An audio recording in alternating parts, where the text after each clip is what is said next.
Good evening, everybody.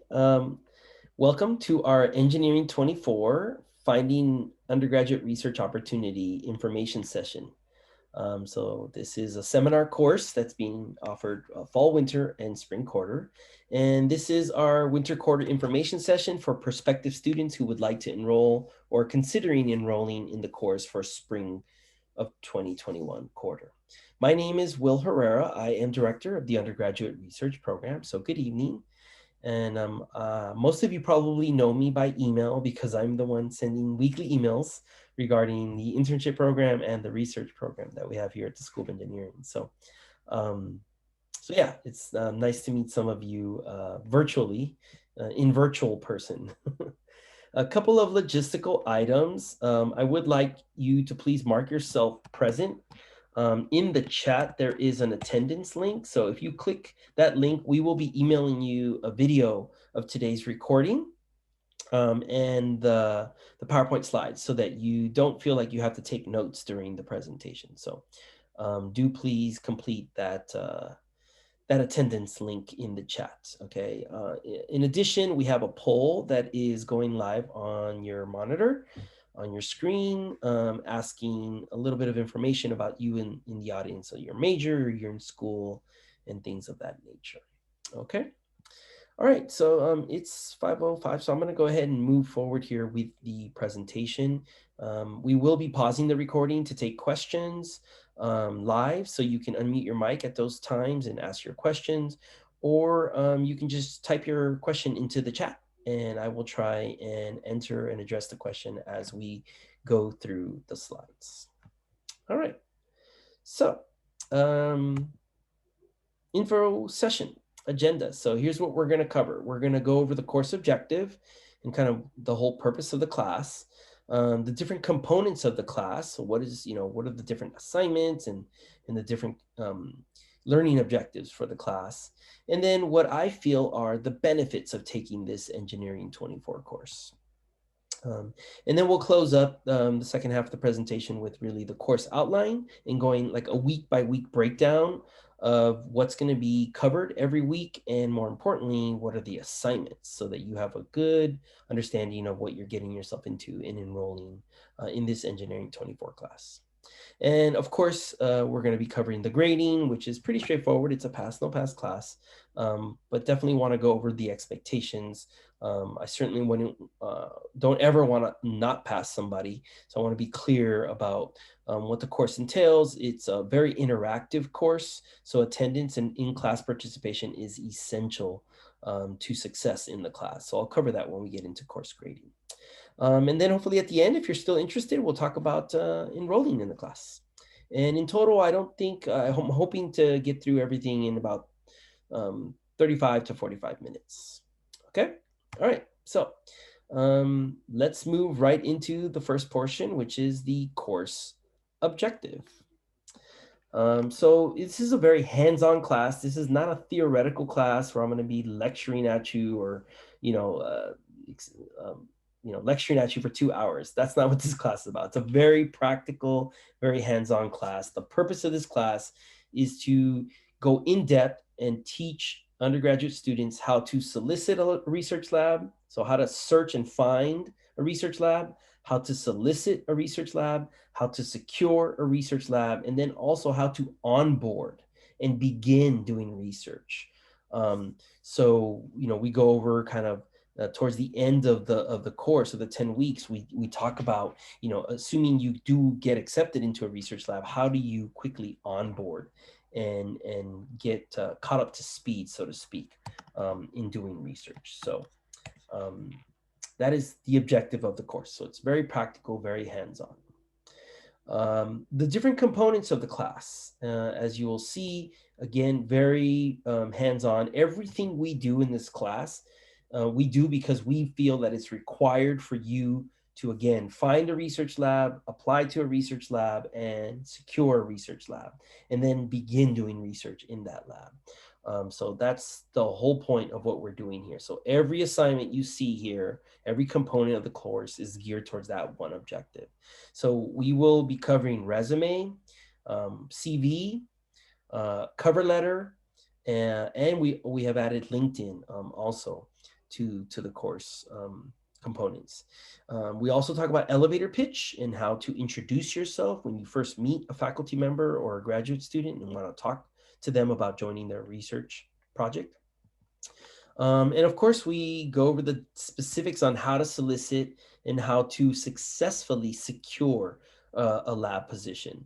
Um, and then towards the end of the class, like I talk about, we transition to joining a research lab and what are some of the first steps that you should be taking when onboarding and joining a research lab so that you can become integrated into the research lab and the work they do. We also talk about literature review using Google Scholar and PubMed to find journal articles. And then we also go into how to decipher those journal articles and how to read those scientific journal articles, because that is an essential component to doing research and is also an essential component to onboarding in a research lab. And again, towards the end of the class, I think week 7 or 8, you get to practice presenting a technical presentation. And so I'll get into more details in the following slides.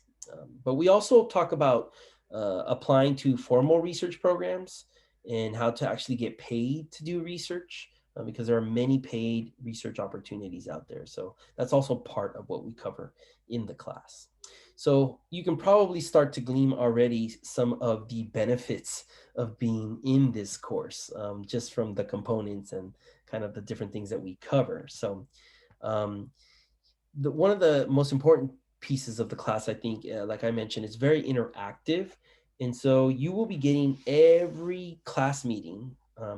You will be getting feedback on all the required assignments. So every single assignment you just saw on the previous slide, you will come to class and you will get into a breakout room and you will share your screen and you will discuss your assignment with your peers, with other students in the class. And then they will give you feedback. They're going to say, Will, great job on this part of it. And then maybe this, I recommend you add this to make it maybe a little bit better, to improve it. And so you will be helping each other throughout the course. And then after you get to share your work and get their feedback, then your partner shares their work with you and you give them feedback. So this idea is that we're doing this together as a team. And I really do believe you're going to learn as much from your peers and the other students in the class as you will from me. So this is a very interactive class. All of you are, in my opinion, geniuses, super smart human beings. You're at UCLA engineering for a reason, and you all have a lot of ingenious ways of completing these requirements and these assignments. And so, in sharing your work with your peers, you will get to not only learn from them and learn what feedback, to improve your work, but you will also be getting best practices from them. And you get to see amazing ideas and be like, ooh, that's awesome. I like how you did that. And then you get to learn and improve your assignments. In addition to getting peer feedback, you will also be getting expert one-on-one feedback from our trained peer advisors and our mentors. So each of you will be assigned a mentor, and these are mentors that have successfully solicited, secured, and done research. Some mentors have even done summer research programs and been paid to do research and have published their research.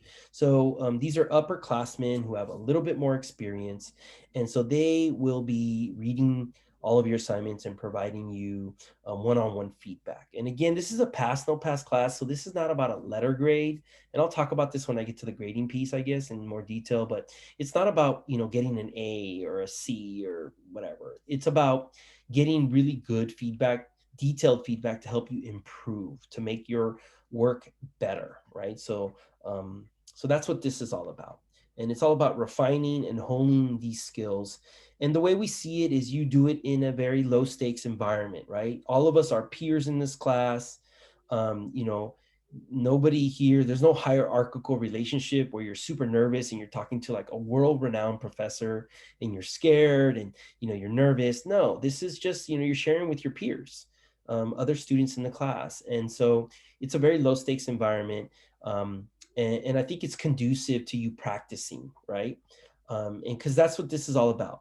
It's about practicing these skills, honing these skills, refining these skills so that when you get to the point where you're actually soliciting a faculty advisor in a research lab or a graduate student, a postdoctoral student, you feel confident, comfortable, and prepared because you've had a chance to practice in this course. So, and that's why, we have 10 weeks to do this, right? To successfully build that comfort level, that confidence, so that you can go do it for reals and actually get into, solicit a research lab and secure a research lab position. So yeah, the Engineering 24 course outline. So what I want to do is now break it down like kind of week by week, what we cover in every week of the class, and kind of sequentially how the course works. So in week one, this is, I used to call this an asynchronous class because I do pre-record all of the content videos. I know you all like to call them lectures. I hate to call them lectures because I don't want to sit here and lecture at you for 2 hours. Like that's not fun. That's not my idea of a good class. So, like I said, this is very interactive. So my plan, what I do is I pre-record the content videos. I post them on CCLE at least 24 hours. Most of the time, it's a couple days before class. And the expectation is that you will watch those videos before class so that when we meet during class, it's really what I call an interactive, live, interactive like question and answer session, right? Almost think of it like maybe like a discussion session, but really it's very interactive. And you're not just interacting with me. Like I said, I put you in breakout rooms and you get to interact with your peers. And especially during this pandemic, especially with the Zoom environment, all of the evaluations and student feedback I've gotten is that they love getting into those breakout rooms so they have a chance to talk to other students and interact with their classmates, especially the new students, freshman students, transfer students who haven't had a chance to be in person on campus yet. They really appreciate the opportunity to meet in breakout rooms and to work with their peers. So the content video for the first week that will be, again, pre-recorded and put on CCLE is an introduction to finding research. So how does a student go about finding research opportunities? And we go through all the different techniques. We also talk about the research lab structures because not every lab is the same. There's a certain hierarchy and there are big labs, there are small labs. I mean, it just varies from lab to lab. So we talk about the different types of structures and then with the goal of like, what is the right fit for you? Like what kind of lab should you be looking for? Like what kind of lab will you thrive in? And that's very important in the whole matching and selection of which labs you will be deciding to apply to. We also do a tutorial on how to utilize the UCLA Research Portal and other online resources to find research opportunities. Then we get into some self-assessment because the number one, in my opinion, the number one factor that will determine whether you get into a research lab is how well that lab matches your intrinsic, innate motivations, interests, and just kind of what you think is cool, right? So, it's how interested are you in that research that the lab is doing. We have 175 faculty members at UCLA Engineering, and they all have a research lab. And each of them has like, I don't know, 2 or 3, maybe 4 graduate students all doing different research projects. So there's a lot to choose from.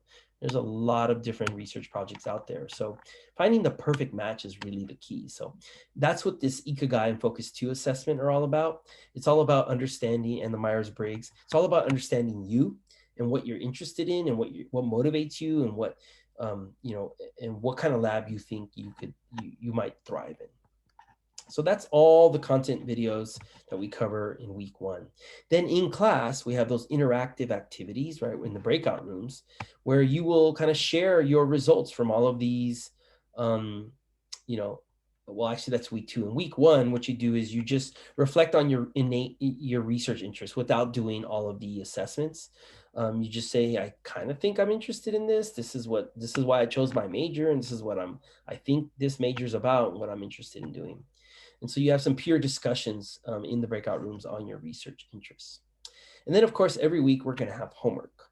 So I'm not going to lie to you, although this is a pass no pass class, there is a lot of work here because it takes a lot of work to secure a research lab opportunity. So these are all the different assignments. So in week 1, you will complete the Focus 2 assessment, the Ikigai test, and the Myers-Briggs. You will access and familiarize yourself with the research portal and all the other online sources we give you, the resources, and you need to identify like what are some top 3 or 4 labs that I'm considering that you're interested in soliciting. And then you're going to visit the department websites and the individual faculty lab websites to, again, try and, the scope of 175 faculty, you want to get that down to like, 3, 4, maybe 5 or 6 faculty research labs that you're interested in. So that's week 1 in a nutshell. Oh, and there is a pre-survey that we do for the course. And that usually we ask students to fill that out before week 1. But if you haven't done it by week 1, then it's this homework assignment to get it done immediately during week 1. Week 2, the content videos, we transition to resume. So how to engineer a resume, how a resume is different from a CV. And so we do that in the content videos in week 2.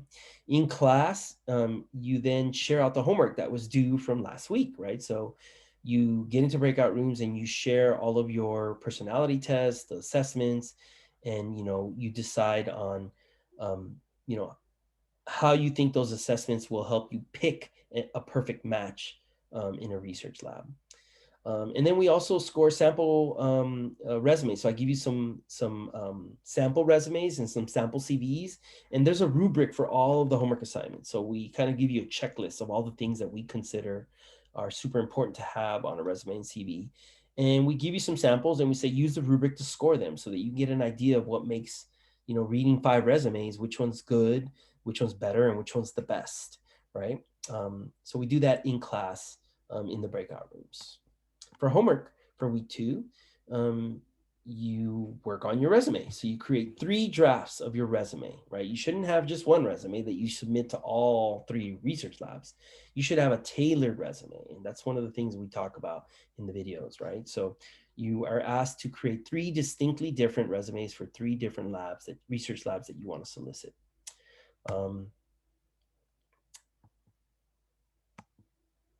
In week 3, the content videos are cover letter, right? Which is a writing sample, which is very important to submit when you apply to research labs. So we go over cover letter, how to write a coherent cover letter. And then we also talk about LinkedIn and how to establish a professional network, because most research labs, before they accept you or before they bring you in for an interview or to discuss the possibility of you joining their research lab, they're going to want to know a little bit more about you, and they're going to look you up on LinkedIn. So having a LinkedIn professional profile is very important. And so we'll talk about LinkedIn during week 3 and how to create and how to optimize your LinkedIn profile. So yeah, in class, what we'll do is you'll get into a group and we'll discuss the resumes, the drafts of the resumes from the previous week. So you share your drafts, you get into a breakout room, you share your screen, you show them your resume, and they get to give you some feedback using the rubric. And then you give somebody else feedback on theirs. So that's what we do in the breakout activities during week 3. The homework for week 3 is to, you can see a pattern here. If we present a video on cover letters, then guess what your homework is? To create a cover letter, right? And again, you should have 3 distinctly different cover letters. It should not be the same cover letter for all 3 research labs, because each research lab is different and they're looking for different things. And you should be, writing a personal narrative that is tailored and responds to what you think that research lab is looking for. And of course, another part of your homework is to start working on your LinkedIn account. So those are the 2 big homework assignments for week 3. All right, moving on to week 4, so almost halfway through the quarter. At this point, now you have a resume, you have a cover letter, you're getting ready to solicit the lab. So that's what we talk about in the videos of week 4, is how do you go about now actually soliciting the research lab, right? How do you email? Who do you email? What's the best way to, what's the best type of email that you write? So we start talking about soliciting. And then we also introduce the idea of an elevator pitch, which is, assuming that you get a chance to talk to a faculty advisor or a graduate student about doing their research, you're going to want to introduce yourself before you get started. And that's what an elevator pitch is. So we do a content video on elevator pitch. So in class, we're going over the previous week's homework. So you'll get into a breakout room and you'll share your cover letter and you'll get you'll get feedback on your cover letter. We will also give you some sample solicitation emails during class, and we'll say, hey, evaluate this solicitation email. Do you think it's good? And we'll give you a couple of them, and then you'll get to decide which ones are better and which ones are worse. So again, for every assignment we give you, we try and give you samples so that you can see the difference between something that's better or something that's worse. Okay, so by now the homework for week 4 is to actually start soliciting labs, right? So by now you have all the necessary documents to actually start contacting faculty advisors and grad students. And of course you prepare your elevator pitch so that next week, so that during week 5, you can share those elevator pitch in the breakout rooms. So by now we have a really good flow for how the class works, right? We present content one week, we have some interactive breakout room activities that week to introduce some samples and score them. And then we also review the homework that was due that day. So that's kind of how the seminar class works. So by week 5, now we're talking about how to secure a research lab. Okay, and in my opinion, the number one tip to secure a research lab is to be able to find journal articles and read them and have some level of understanding. And I'll go into a lot more detail in the class on why I think that's important. But during this week, we do a video on using Google Scholar and PubMed to find journal articles. We talk about how to decipher those journal articles, how to read them and make sense out of them because they're not easy to read. And then we learn different methods on how to communicate research. In class that day, we go over the homework that was due from the week before. So you get to practice your elevator pitch in the breakout rooms, and you get to show your solicitation emails to your peers and get feedback. And then you get to discuss a journal article where we show you a couple of, we ask you actually to start doing a quick search using the techniques we teach you in the videos. We ask you to start searching for a journal article for your top number 1 choice lab. So those are all the interactive in-class activities. For homework, it's pretty clear. You should know, I'm going to ask you to review a journal article. So go find one, go read it, pick one for your top choice lab. And then you need to read that article and write down 5 to 10 questions about that journal article. And then at this point, we start asking you to start showing up to faculty office hours or graduate student office hours to talk to the faculty about their research. Now that you've read the journal article and you have some questions, you can start talking to them about their research. So that's week 5.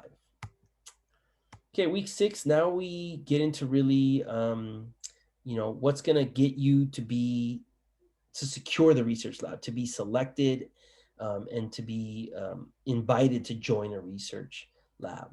And so we talk about technical presentations. So how to read a journal article and then how to be able to communicate what you learned from reading that journal article. And that's what our technical presentation is. And you literally will do a 12-minute PowerPoint where you take that journal article that you read and you communicate to your peers in class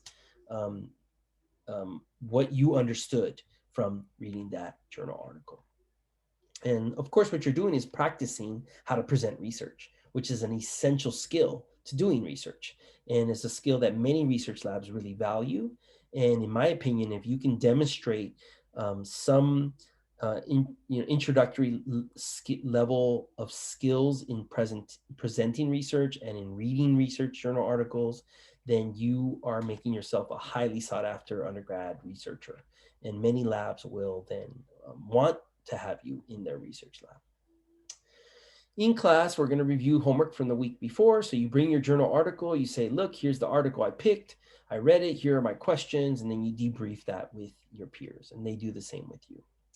And then we give you a sample technical presentation. We show you a video of somebody else presenting a technical journal article, and then you get to score them, right? You get to use the rubric to say, ooh, that was really good, or, oh, that could be improved. And again, we give you samples for every assignment we ask you to do. We provide you a sample so that you can see what high quality work looks like. For homework, obviously by this point, you're going to reread your paper because the paper is really hard. And then you're going to prepare a 10 to 12-minute journal article review presentation. And the following week, obviously, you're going to be presenting. Actually, we give you 2 weeks to do this. So we introduce the technical presentation week 6, but you don't have to actually present it or submit it until week 8. So we give you 2 weeks to do that assignment. During week 7, we start transitioning to getting paid to do research, right? So now that you're developing these skills, these research skills on how to read a journal paper, how to present a journal paper, how to analyze it, now you're getting into like competitive, like you're a competitive applicant, right? So you can now start applying for paid research positions because you're learning how to communicate research. And so the content videos are basically how to find paid research positions and how to apply to them, how to ask professors for letters of rec, how to publish research, the different methods. There's oral presentations, there's written papers, and there's visual scientific posters. So we introduce all of those different levels of communicating research because many of the paid research positions will require you to publish your research. If they're going to pay you money, they're going to want to see you publish your research in some format. And then we browse through the sample REU programs and the Samueli Undergraduate Research Program and the Summer Undergraduate Research Program that we host. So there's a lot of content we cover in week 7. In class, you bring your draft of your technical presentation and you start sharing it with your peers and they give you some feedback and say, oh, good job with this, you should improve that. And then I should mention, I didn't mention this, but in every interactive class, we have at least 15 minutes for you to ask questions about the content video, right? So if there was something, you watched the video and you had a bunch of questions, you could ask those questions in class. So I should have mentioned that for every week, but that's what this says, breakout room discussion video, discussion of the content video. Okay, by this, for the homework for this week is to go out and find 3 or 4 paid research opportunities so that you could potentially apply to them. Many of them are summer research opportunities, although there are also paid academic year, but those are a little bit more rare. But there are a ton of paid summer research opportunities, and that's what an REU is. And then we also ask you to find some conferences where you could, attend and see other students present their research. So with the hopes of eventually maybe you, after, once you get into a research lab, you can get credit for doing that research by presenting your research, by formally presenting it at a research conference. And some of these research conferences actually pay you. They'll pay for you to come to the research conference. They'll pay your registration fees or they'll pay your hotel fee to come to the conference. Again, that was pre-pandemic with in person. Right now, many of the conferences are virtual. But there's still registration fees for those conferences, which they can pay you to cover.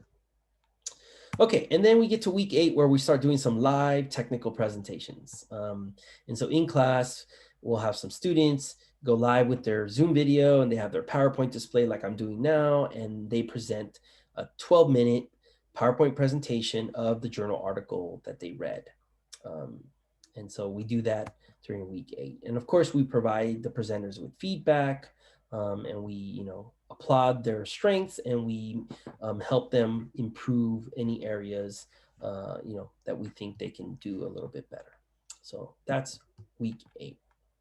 There actually isn't any homework after week 8 because that's kind of like, think of it like midterm week. You take the midterm and you do your presentation and then you get a week off basically. And then week 9, we introduce what's called a research plan. And so we talk about what is a research plan, how do you create one, we give you some samples. So that's what we do in class is we show you a sample of a research plan and we say, okay, here's the rubric, checklist of what should be included in a research plan. And then of course, your homework is to do a research plan, right? That is your final exam, right? Your final assignment, your final project is to video record yourself doing your second technical presentation, which is this research plan. So you get to practice 2 technical presentations throughout the quarter. And then for the students who haven't secured a research lab, they do a research plan. If you are lucky enough and you are able to successfully secure a research lab before the end of the quarter, then your second presentation will actually be an introduction to your research project. Like, what will you be working on now that you've joined a research lab? If you don't know what your project is yet, then even though you've joined a lab, but you don't know what project you're working on, then what you'll do is you'll do a second journal article. Usually this second journal article is tied directly to your research project, right? So it's like, think of it like an introduction to your research project, right? And that's usually typically the first assignment students get when they join a research lab, is they're told, here are 3 research journal articles, read them, because these are all related to your research project. So it's kind of like background reading, right? Or literature review is what they call it in the research world. So, and that takes us to week 10, basically, right? Week 10 are the final technical presentations. And then, I have a couple of videos saying, okay, what's next? Let's say you join a research lab. How do you onboard? How do you get to the point where you become an asset to the lab? And then how do you start getting paid to do research, right? How do you get credit, either by getting paid to do research or get credit like course credit for it, or get credit by publishing your research? We do have a Samueli Engineering undergraduate research journal that we publish every May. And so we talk about, how to publish your research in our journal. And that's pretty much it. At the end of the class, obviously, we have a post-course survey that we ask you to fill out. And of course, the formal My UCLA course evaluations that you always do for your classes. So that is kind of the course in a nutshell. So I think this is a good time to pause and see if there are any questions. So give me one. All right, great questions. I really appreciate you all asking those questions. They were really good questions, and I want to kind of wrap up the presentation now here. So grading, course grading. I know this is really important for students. All UCLA engineers will obviously want to get A's, and I appreciate that. But this class is not a 4-letter grade class, okay? So you don't need to worry about getting an A. This should be your least stressful class of the quarter. And I understand, like, your number one focus should be like your letter grade courses, right? Your major courses. So for that reason, this is a 2-unit pass no pass class. And it's pretty easy to pass. You just earn a 70 or higher, right? And I know some students are like, oh, I want to get a 99. And I kind of just de-stress, like lower that in this class. All you need to do is score a 70 or higher and you will pass. And it's my goal for every single student to pass. And it's pretty easy to pass, I think. And it's pretty hard to actually not pass. So how do you earn a 70? These are the assignments. You have a resume assignment, which will be 15 points, a cover letter, which will be 10 points, a CV, which will be 10 points, the first technical presentation, which is the journal article presentation, which is 15 points, and then a second technical presentation at the end of the quarter, the final exam, which is either a research plan or a second journal article. That's 15 points. And then the elevator pitch that we mentioned earlier, which is 10 points. So all of that does not add up to 100 because, like I said, this is a very interactive class. So attendance and, being in class and being ready, coming prepared with your homework and getting into the breakout rooms and sharing your work and getting feedback, all of that is very, very important to this class. And that's why that's worth 25 points by itself. Okay.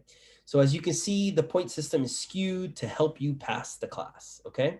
So basically, the only way you can't pass the class, right? The only way to stop yourself from passing is basically if you don't turn in assignments, right? So if you don't turn in 3 assignments, then, it's kind of hard for you to pass the class.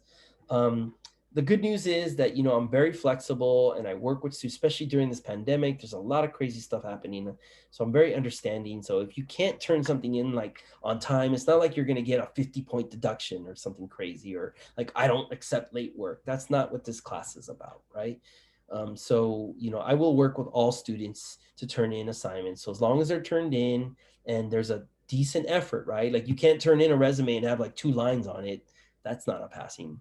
What we'll do is give you feedback. We'll help you make it better. We'll give you ideas, and then you can resubmit to get at least a 70 or higher. And we've never had a problem with students not passing. Again, the only people that don't pass are people who just don't turn stuff in, and there's not much I can do about that. Another way not to pass is if you miss more than 2 classes. So attendance is critical. You have to be showing up to our live Q&A Zoom meetings because, again, it's very interactive. And if you're not there to interact, then you can't pass the class. So missing more than 2 classes, you'll lose these 25 points, which will then eventually drop you under the no pass. So that's pretty much the only way not to pass. So me personally, I consider this an easy class. However, having said that, I will tell you, there's a lot of work, right? It takes work to do all these assignments. As you saw, every week there is a homework assignment. So it's not like there's nothing to do. You just show up and pass. I mean, you do have to do some work. But like I said, I honestly feel that you have to do these assignments anyways in order to secure a research lab. I think if you do everything that I'm asking you to do, I'm pretty confident that you will find a research lab that wants you. So that's the course grading in a nutshell. The next thing is the syllabus. You can access the syllabus on our website. So let me go ahead and put our website on there actually in the chat so you can find that. So if you haven't had a chance to read the syllabus, then you can access the syllabus for the course on our undergraduate research program website, which I just put into the chat. Okay. And it looks like this. The class is meeting next quarter, spring quarter, on Thursdays from 2 to 3:50 p.m. Okay. And it is a 2-hour class basically. So I do recommend that you read the syllabus. A lot of what I presented today is in the syllabus, but there obviously is a lot of stuff in the syllabus that I didn't have a chance to present. So my last question, if you can maybe give me a thumbs up, are you still interested in the class is basically where we're at now. All right, cool. I see some thumbs. That's awesome. So I'm glad that you're still interested. So I think what that means is I'll just cover real quick how to enroll. So there is a flyer on our website that looks like this. It kind of walks you through the instructions on how to enroll. You enroll like you do in any other class. You log into My UCLA. First pass is coming up in the next week or so.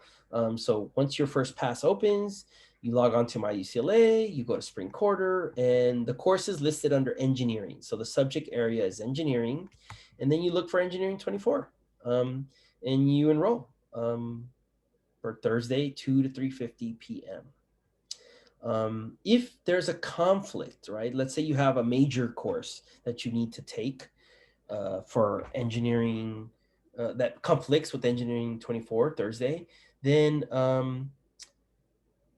what you can do, rest assured the class is offered next fall, next winter, and next spring. I personally feel like the sooner you take the class, the sooner you join a research lab, the better. So, my general advice is not to wait. If you can, take it now, take it now. But, if it's not the end of the world, if you can't take it this quarter, it will be offered next fall, next winter, and next spring. To answer the question that was earlier, like, should I do engineering 23 or engineering 24? I've had students that do both the same quarter, like they're enrolled concurrently. So I don't think that you lose anything in doing both at the same time. Obviously, it's more work to do both at the same time, but you can do both at the same time. As far as choosing which one, that's kind of a personal decision. In general, I think it's easier to find a research position than it is to find an internship position. And I recommend, especially to freshman students who have time, or young students who are less experienced, who may be less competitive for an internship, I recommend they start with research. And then once they get a research experience under their belt, that helps them to secure the internship experience after. Because, after doing research, you have stuff to put on your resume, you have some technical skills, you probably have a strong letter of recommendation or referral letter from world-renowned faculty. And so all of that helps when trying to secure those competitive industry internships. So But again, both courses, Engineering 23 and 24, are offered every single quarter. So I think that wraps it up for me. What I want to do is go over a couple of resources. If you haven't connected with us yet, especially during the pandemic, we know that especially the freshmen and transfer students haven't had a chance to come on campus. They haven't had a chance to come to our office, the Engineering Student Resource Center. So we've created a bunch of different ways for students to follow us. So we have a Facebook page, we have a LinkedIn page, we have an Instagram, and a YouTube channel. So I just put all of those links in the chat. So if you're not following us, you can pick pick your poison, whichever social media platform is your favorite. Click on the link in the chat, or you can, take a picture of this screenshot here if you're watching the video, and follow us and be in the know. We are constantly posting events, opportunities. When we get an industry internship or a research opportunity or a paid research program, we put it on all of our social media. If there's an event that's happening, we put it on our social media. So you can be in the know and know what's happening by following us and connecting with us. So please, I encourage you to follow us on one of the social media platforms. In addition, we have our our website, and then we have a summer undergraduate research program website that's there too. So the other thing I'll put in here is the undergraduate research portal. So hopefully you're familiar with that, but in case you're not, this is the portal where faculty are asked to post research opportunities for their research lab. So I just put that in the chat also. So the last thing I'll say is, in case that you cannot take the course, like it just conflicts with your schedule next quarter, but you still want to start the process and you want to get some help, we have peer advisors. All of our peer advisors are experienced, they're trained, they know all the content that we teach in the course. They're content experts, they've been trained, and many of them have research experience. And so they offer over 20 hours a week of availability for you to come and talk to them. So you can come and say, hey, I need help applying to a research lab, or I need help with my resume, or I need help with my LinkedIn profile, whatever it might be. Our peer advisors are trained to support you. So you can do it either one of two ways. You can either, and I'm going to put the links in the chat also right now. So you can either just show up to the, let me put this in the chat. Give me a second. You can either make an appointment by using this QR code right here. So you scan that QR code and it takes you to a Google form. You fill it out and make an appointment. And then our peer advisors will email you saying, thanks for making an appointment. We're scheduled for this day and time. Here's the Zoom link. Or if you don't want to schedule an appointment, you can just show up at one of these times. You just click on this QR code and it takes you to the live Zoom drop-in advising room. Okay. And there's actually peer advising going on. Oh, it just ended. Actually, it ended at 5 o'clock today, Tuesday at 5, I think. Actually, no, it ended at 4, Tuesday at 4. Oh no, yeah, Cheryl was on from 4 to 5 p.m. on Tuesday. So anyway, so actually today's Wednesday. What am I saying? I'm sorry. Getting my days mixed up. Anyways, the gist of this slide is, if you need help, help is available. Please, I encourage you to use our peer advisors. It can be as easy as coming in and saying, look, I don't have no idea where to start. I need help. Or it can be something as detailed as, here's my resume. Please read it. Give me feedback.